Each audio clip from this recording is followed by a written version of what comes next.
Vamos falar um pouquinho mais sobre a situação que está acontecendo em Brasília. E aí? Então, eu queria trazer esse assunto aqui que é de extrema importância, que foi a primeira reunião ministerial do Lula, corrida na sexta-feira, e foi uma reunião que chamou a atenção porque ele desferiu tons de ameaça aos ministros. Olha só, na primeira reunião. Terceiro governo do Lula, o quinto governo do PT, né? E ele chegou nessa reunião com 37 ministros e fez uma afirmação que recebeu um país destruído do seu antecessor, Fernando Henrique Cardoso, em 2002. O que isso não aconteceu porque o Fernando Henrique Cardoso entregou um país com a economia estabilizada, um plano tranquilo, real. sossegado. Né? E ele pegou, o Fernando Henrique Cardoso sim pegou do Sarney uma bomba. Mas aí o Lula pegou o bonde andando. Pegou o bonde andando, pegou o país arrumadinho agora, deixado pelo ex-presidente Bolsonaro, e o Sarney, que entregou para o Fernando Henrique Cardoso, né, em 1995, o governo, com 1972% de inflação ao ano, meu amigo. Sabe o que é isso? Quase 2.000% de inflação ao ano. Eu me lembro, isso sim que é um governo ruim. Eu depositava, por exemplo, R$100 agora, e amanhã cedo eu tinha 200. Tirava o dinheiro, confiscava o dinheiro do povo. E aí, o que ele falou mais nessa reunião, nessa primeira reunião ministerial? Ele disse que não adiantaria indicar apenas técnicos para os ministérios, que dependem do Congresso, óbvio, né? Politicagem. O que aconteceu com os cargos políticos no Mensalão, no Petrolão? E aí ele deu um recado direto para os ministros. Quem fizer algo errado vai ser punido. Olha o clima da primeira reunião ministerial com ameaças. Coloca aí, Márcio Rodrigues, um trecho da fala do Lula dessa reunião de sexta-feira. Muitos de vocês são resultado de acordos políticos, porque não adianta a gente ter o governo tecnicamente mais formado em Harvard possível e não ter um voto na Câmara dos Deputados e não ter um voto no Senado. É preciso que a gente saiba que é o Congresso que nos ajuda. Nós não mandamos no Congresso. Nós dependemos do Congresso e, por isso, cada ministro tem que ter a paciência e a grandeza de atender bem cada deputado, cada senador ou cada senadora que buscar. Todo mundo sabe da nossa responsabilidade. Todo mundo sabe que a nossa obrigação é fazer as coisas corretas, é fazer as coisas da melhor forma possível. Quem fizer errado sabe que tem só um jeito. A pessoa será simplesmente, da forma mais educada possível, convidada a deixar o governo e, se cometeu algo grave, a pessoa terá que se colocar diante das investigações e da própria justiça. Agora, deixa eu dizer uma coisa para você, antes que você prossiga. Isso foi uma vitamina para os ministros e para os aliados ali, fantástica, né? O ânimo, né? Não falou nada, não falou o que eles têm que fazer, rua. Não falou de projetos em cada pasta. Nada. Né? Um sermão de quinta categoria, que só poderia vir dele mesmo, né? Quer dizer, os ministros não puderam falar nada. Sim. Agora você imagina, Canário, são 37 ministros. Eu vou fazer uma conta. O jornalista diz que não é matemático, mas eu às vezes me meto a fazer alguns cálculos para que você que nos acompanha possa entender. São 37 ministros. Se cada um deles falasse por 10 minutos, né, e aí todos iam ter que falar, cada um das suas respectivas pastas, e se o Lula tivesse que responder e dar orientação para todos, seriam gastos 555 minutos na reunião, ou seja, 9 horas e 15 minutos de reunião, falando sem parar, aguentando o Lula falar sem parar. Só o Lula fala mais de meia hora. Então você calcula.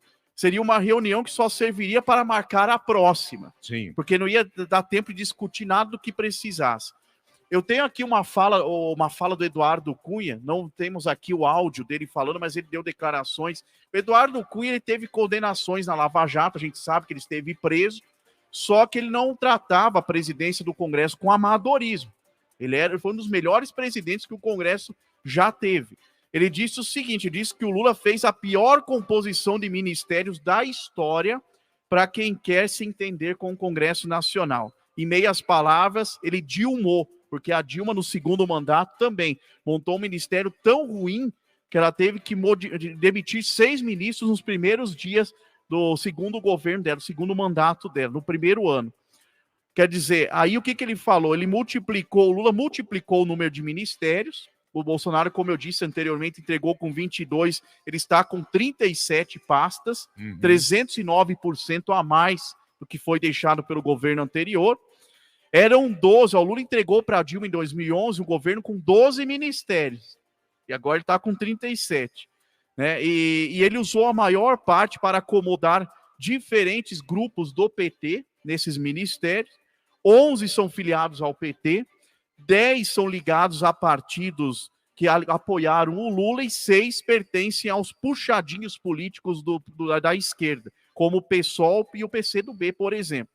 27 ministros teriam votos no Congresso, são 37. Os 10 que sobraram, ele usou para humilhar algumas pessoas que o ajudaram no segundo turno, como é o caso da Simone Tebet. Quer dizer, a Simone Tebet pediu um ministério em que ela poderia fazer uma proposta, um projeto com o Bolsa Família. Ela ficou com o planejamento, não está gostando, porque o Ministério do Planejamento não tem o Banco do Brasil e a Caixa Econômica, que ela queria. Ela deixou isso claro no segundo turno. E aí fica uma coisa, ela é muito fraca, ela foi fraca como ministra, como senadora. E aí como é que fica a representação do MDB? Representado pela Simone Tebet no governo federal. Por quê? O MDB é uma sigla histórica, esteve praticamente em todos os governos. Fernando Henrique, Sarney foi do MDB, o Tancredo Neves, tinha o Congresso na mão com Ulisses Guimarães, e agora vai ser muito mal representado pela Simone Tebet. O PSD tem 42 deputados federais eleitos e o Lula deu o Ministério da Pesca para o PSD. O que o Ministério da Pesca vai fazer em votações importantes no Congresso Nacional? Né? Será que o PSD vai votar a favor do Lula só porque tem o Ministério da Pesca? Então, quer dizer, o Lula 3 começou com a cara do Dilma 2. Quer dizer, não tem... A Dilma teve que demitir no primeiro ano vários ministros, teve briga entre ministros, isso é péssimo para o país, mas ele vai ter que se livrar de muita gente que vai começar a incomodá-lo, viu, Canário? E aí vão começar as discussões entre os ministros e entre o chefe do governo, o presidente Lula. Quero só ver no que vai acabar isso daí. É verdade. A situação é que aquilo que nós falamos já, e eu venho falando há tempo, nós não temos um projeto governamental por parte do PT para dirigir a nação brasileira. Então, já começou mal com aquilo que aconteceu em Brasília, nesse final de semana, né? Ele está sendo protegido de todas as formas, até no hotel onde ele fica, né? E tá certo, ele é o presidente da República.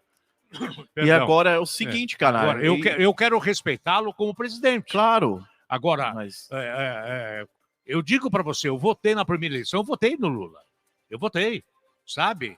Mas depois que eu vi que a coisa partiu para um lado completamente fora da minha educação de caráter, aí eu pulei fora. Falei, não, aí já não serve mais para mim. Agora, a grande verdade é você agora administrar um país sem nenhum tipo de projeto nas mãos. Eu quero perguntar a você, quem vai ficar com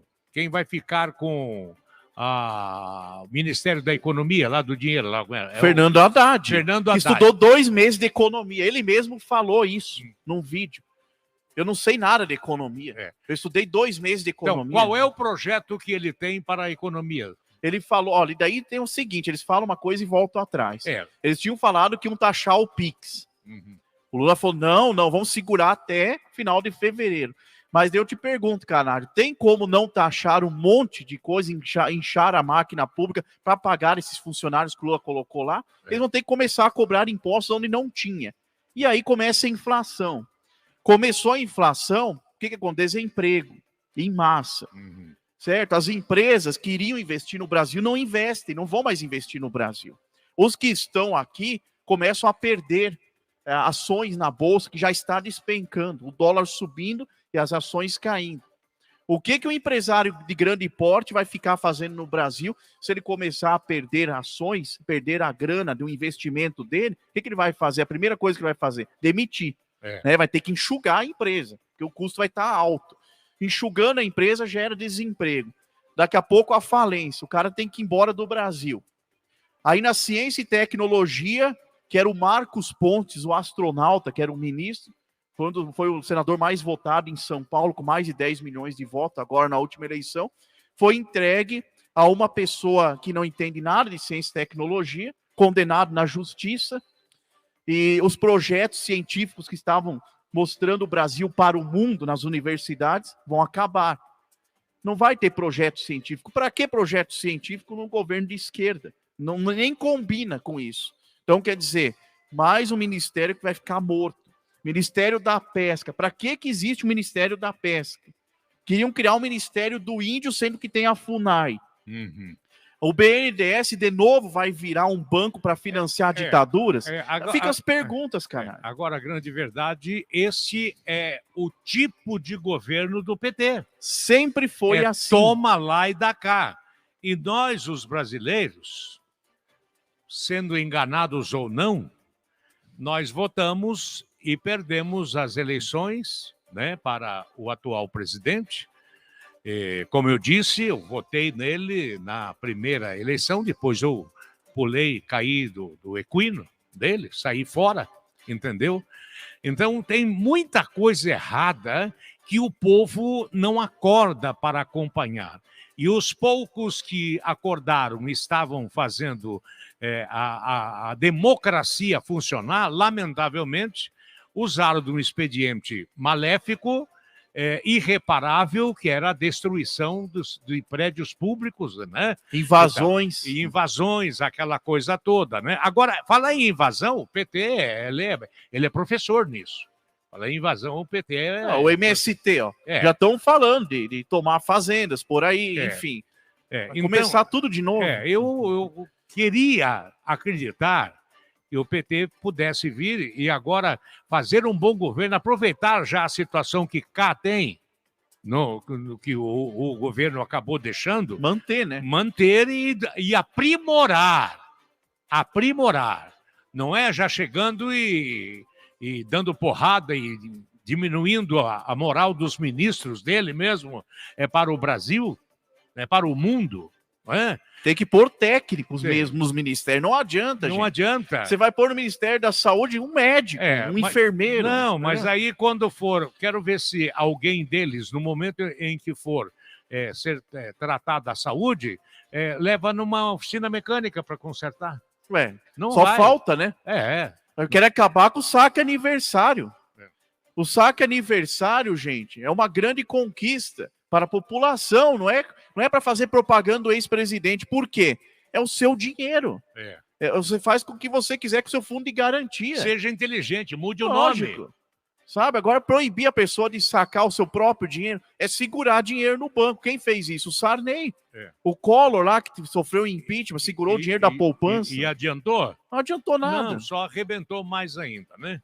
Então, essa é a situação governamental do PT já no início de 2023. Eu quero torcer, e ainda quero torcer para que o governo possa trazer coisas boas para a população.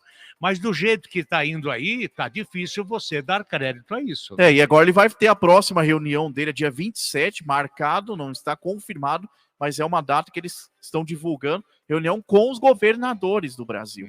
A maioria dos governadores é de direita. Então já vai começar com uma dificuldade enorme para gerenciar os estados brasileiros.